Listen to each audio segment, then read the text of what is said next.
Good morning, graduates. Like many commencement speakers before me, I toiled over what pithy message to deliver that might resonate with you in this next phase of your life. As a graduation speaker, you're supposed to impart some wisdom that will cause the collective you to reflect on your own personal road ahead. I couldn't think of anything. Nope, nothing. A completely empty vessel. But you know how sometimes when you're on that edge of sleep and awake and you have this moment of clarity that causes you to bolt upright and just write down your thoughts? That didn't happen either. But as I churned on it, I had this gnawing thought that kept creeping into my head about the contrast between the value between what you are and who you are, and just how wrong it all is, and how much that contrast in value can or has affected your life to date. And I thought maybe that could form an interesting conversation. Now, I don't know how it's going to play as a monologue, but since this is a speech, that's what it's going to be, a monologue. So here goes. It seems to me we celebrate all these things that are about what we are, but we rarely ever celebrate who we are. When in fact, who is vastly more important. Think about this just for a minute. We celebrate graduations from college, high school, junior high school, elementary school, and I even know parents who are going to kindergarten and preschool graduation ceremonies, maybe some of you, giddy about the transition into the next what their children are about to become. We celebrate birthdays, weddings, promotions, victories, retirements, and inaugurations. We celebrate the passing of a phase or an accomplishment that places you in a new category of what you are. But we don't celebrate who. And you know, the only place that I've seen who celebrated, and I mean really celebrated, were human qualities like courage, empathy, perseverance, caring, or sense of humor are at a funeral or a retirement party, both of which are a little too late to really matter. So once again, we're here to celebrate an achievement that places you in a whole new demographic. The next time you're filling out an application for a job, a credit card, a home loan, a car loan, or the census for that matter, you can check a box that says postgraduate degree or MBA. Now, I don't mean in any way to trivialize the accomplishment of graduating from this fine MBA program. In fact, graduating from Pepperdine's Graziadio School of Business with a master's degree is a mammoth accomplishment, and I certainly congratulate all of you. I know you busted your hump to get here and intimately know the sacrifices you've made. I made them myself.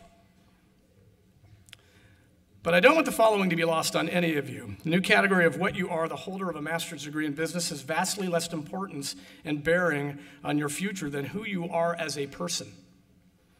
Who you are is what drove you to reach this event, this outcome. Who you are is how you're going to accomplish the rest of your life. It's the thing that really matters.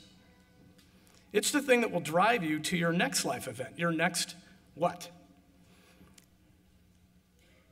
Now, when you're in a society that values the what's in life more than who, decisions at a macro level are pretty easy to make. College student, that was a pretty easy one. The value that you in society place as a whole on being a college student was in harmony. College graduate, this one was easy too. The value to you in society is in harmony.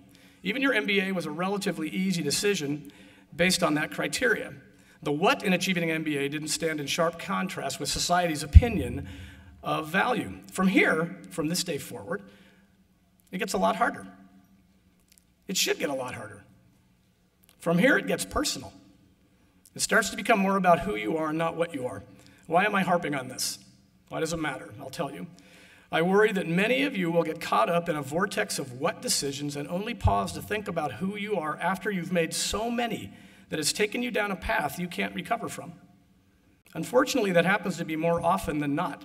If you go through life focused on what you want to be versus who, at the end of the road, when your light goes out, you might find yourself to be one very unhappy camper. And happiness matters. It's understated. So where are you now? Have you made a cascading set of what-based decisions that got you to this point in life, or have you had that courageous conversation with yourself about who you are and what you ought to be doing because of it? You're in a kind of scary place right now. It's another crossroads of sorts. I guess there's no roadmap to your next what. The degrees of freedom are vast, and you are going to have to make some decisions without the benefit of harmonious societal affirmation for the path you will choose. To be truly happy, the decisions you make from here on out better be built around who you are and not what you think is valued. And you know, as a society, we haven't prepared you to think like this, really. It's not a hard concept to get your head around, but let me give you an example of what I mean. Like you, I made a what decision to get out of high school and go to college. I decided to study business. Another what-based decision. After one semester of business school, where I was failing some classes and hating the ones I wasn't failing, I made a who-based decision. That was an extremely tough decision for me, and I became a fine art major. Yes, that's right. I loved art, I loved design, and had always been pretty good at it, but come on, art? My father and grandfather, both attorneys, were not happy with me and couldn't believe I would do this. This was about me uniquely and dispelled their concept of what I was even in college for. In fact, my father didn't know what I was anymore. You're going to college to become an artist? You're throwing your life away, you know, that kind of thing. It was a very uncomfortable time for me, but that decision was oh so right, as it turns out. From that single decision and some lucky twists and turns, I ended up at Xerox designing and digitizing some of the first typefaces for laser printers and workstations, while still obtaining my fine art degree, actually. And I was passionate about it, truly passionate. My father and grandfather couldn't believe that I was working somewhere other than a restaurant, convenience store, or a Renaissance fair, where an artist most likely would be working. A cascading set of what, in retrospect, seemed like pretty logical who-based decisions led me to design systems that created typographic software, to build a business that made money in the creation of typographic software, and eventually led me to Pepperdine, where I got my MBA. This time around, though, in business school, I found a passion in business. Yeah, these aren't working anymore. Was it my professors? Was it the camaraderie of like-minded, passionate cohorts? I don't know, but I found more of myself here and found out how a career in software development, or I found out how not to compromise my who in the quest for my MBA. This discovery drove me into a career in software development where I was very fortunate to change the lives of millions of people around the world just by creating products I was passionate about and I loved. I'm as passionate about that today as I was about art as a young boy. And you know, it's absolutely crazy. In January, I was appointed the CEO of a company called GoDaddy. Linda talked about it. We're a privately held company that generates about $1.4 billion in revenue, serves 11 million customers, and fuels the passions and ideas of people around the world where they transform their ideas into reality on the internet. It's an incredible charge. I'm in heaven. For you MBAs out there, I'd also like to point out we have double-digit revenue, customer and EBITDA growth, and we're hiring. Just saying. Did I say we're privately held? Okay, just wondering if I got that out there. So now, as wacky and ridiculous as it sounds, and what my father now understands, it's that if I wouldn't have had the courage to make a who-based decision to become an art major in college, I wouldn't be the CEO of GoDaddy. That's pretty weird. Now, all of this because I was lucky enough to make a who-based decision very early.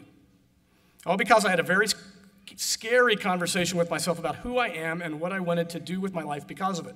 Now, I could have made that decision later on, but I might have had so much investment in what-based decisions that I wouldn't have been able to divest.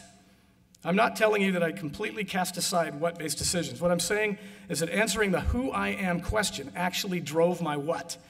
And that is what I hope you can all take away from this monologue. There are obvious times in life where you have the ability to pause and take an introspective look at who you are and what path you might take because of it. You are there right now, and I suggest you take advantage of it. That robe and mortar board you are wearing are signals that you're at a crossroads. Not every crossroads comes with a robe and a mortar board. So you're going to have to take a little harder look for the next one. Through my career, I've had one-on-one conversations with folks about their careers on a weekly basis. Most of these folks have sort of this what-based endpoint in mind when we're talking. It's usually a big job they've conjured up in their head. These folks ask me what the key is to building their career, what's the next thing they ought to be doing, and I frustrate them by answering with questions. What are you passionate about? What sends you springing out of bed in the morning to get to work? What is it that brings out the absolute best in you? What is it that inspires you? What do you want to do for the world? What do you want to be remembered for? What do you want your legacy to be? Think about these questions. The answer to these questions are all about who you are and may help you discover what you want to be, what your next step should look like. So today, you're here to celebrate one of the great whats of our society. You are a master's degree candidate. That is a giant deal and worthy of celebration, and I congratulate each and every one of you on this enormous accomplishment.